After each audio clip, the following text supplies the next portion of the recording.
Good morning and welcome to Wednesday's episode of Mr Bletcher Homeschool. You know how it's going to begin.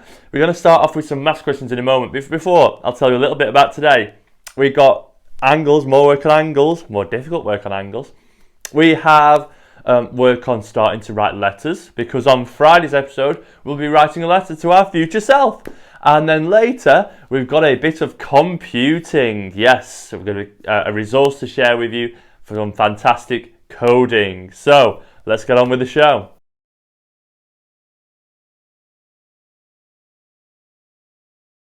Now, I don't know about you, but I absolutely love ice cream. Chocolate ice cream, vanilla ice cream, strawberry ice cream, honeycomb ice cream, mint ice cream, this ice cream, so many different flavours of ice cream.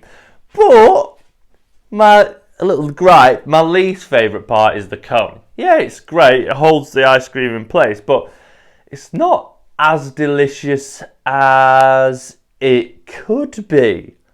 Yes, because this week's baking challenge involves this: chocolate chip cones. And when you make these, you can put your ice cream on top. So once you finish your ice cream, the cone tastes just as good, if not even better. So the link for the recipe is below. I'd love to see you have a go. Maybe if the weather's nice, sit in your garden, enjoy your chocolate chip cone and ice cream.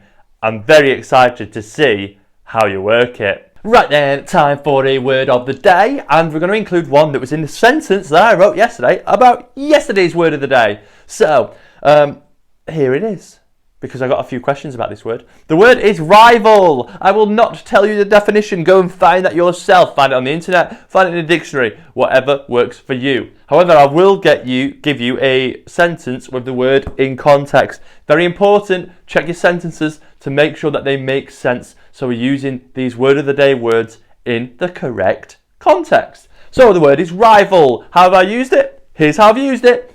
The grudge match was against his rival. Okay. If you're not sure about the word grudge, research that one as well. Maybe write a sentence with it. Maybe find out what that means. But my sentence, including the word rival, is: the grudge match was against his rival. Write down your sentences, send them in at the usual places. We would love to hear them. Go! Right, so it's time for literacy. And as we know, yesterday we began the process of letter writing.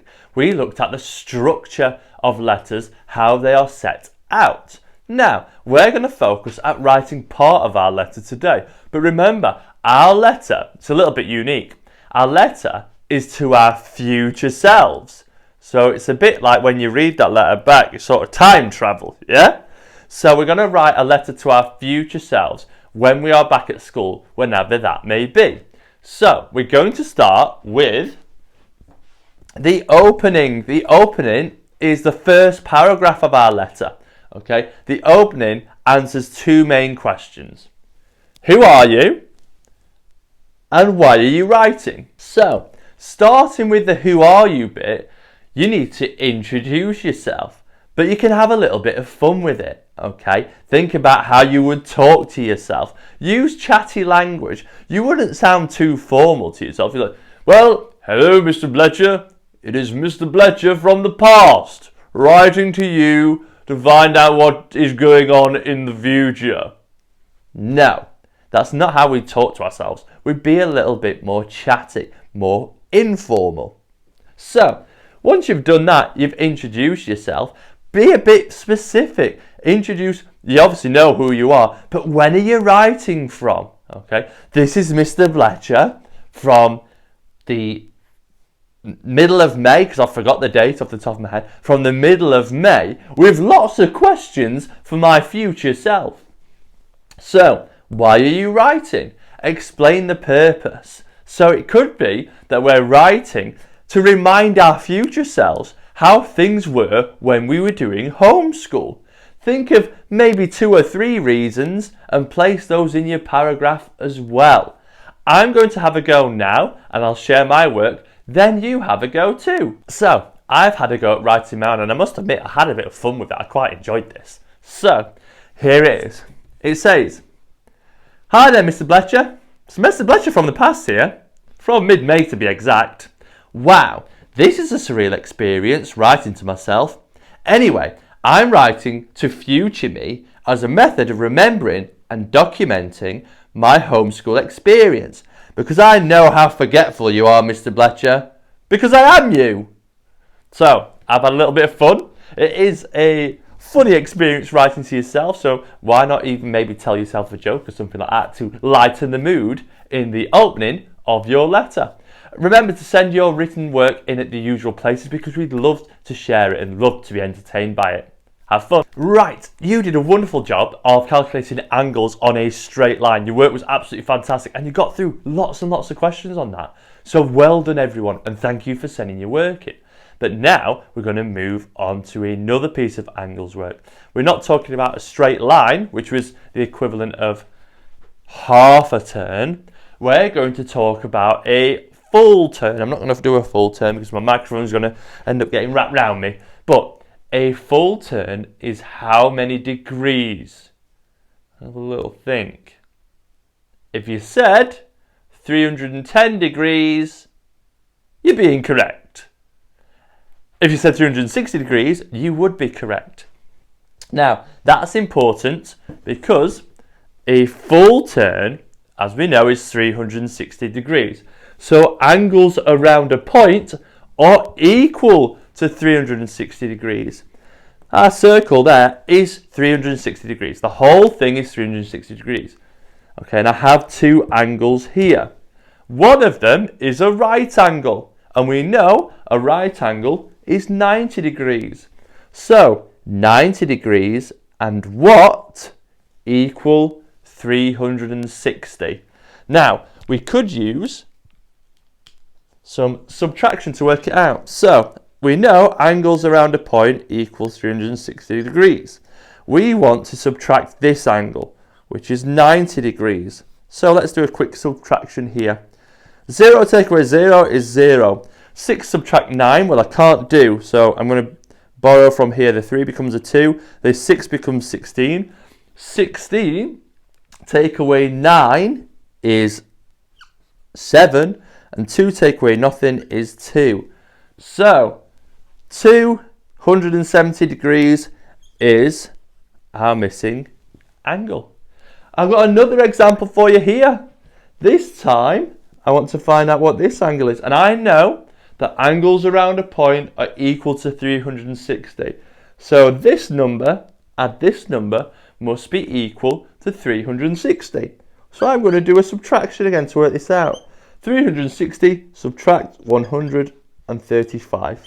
Okay, so 0 take away 5. Well, I can't do that, so this 6 becomes 5. This 0 becomes 10. 10 subtract 5, I know is 5. 5 subtract 3, I know is 2. And 3 subtract 1 is also 2. So my missing angle here is 225 degrees. Now, the main piece of information that you need to keep remembering is the information at the top. Angles around the point are equal to 360 degrees. So long as you know that, I know you'll be fantastic at the following questions. Let's go.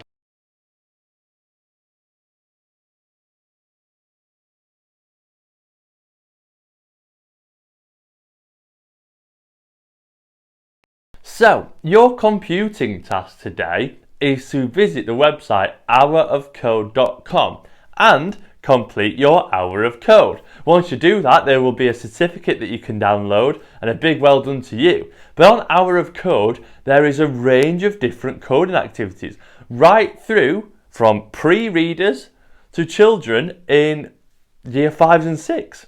If you're looking for a real challenge, why not try the activities that involve Python programming? Because that is text-based code that really is at an advanced level. But when you're working through the website, you'll see there's all sorts of different sort of franchises and brands that you're used to, such as Star Wars, Minecraft, and even more. So find something that suits you, log on, and have a go at completing your hour of code.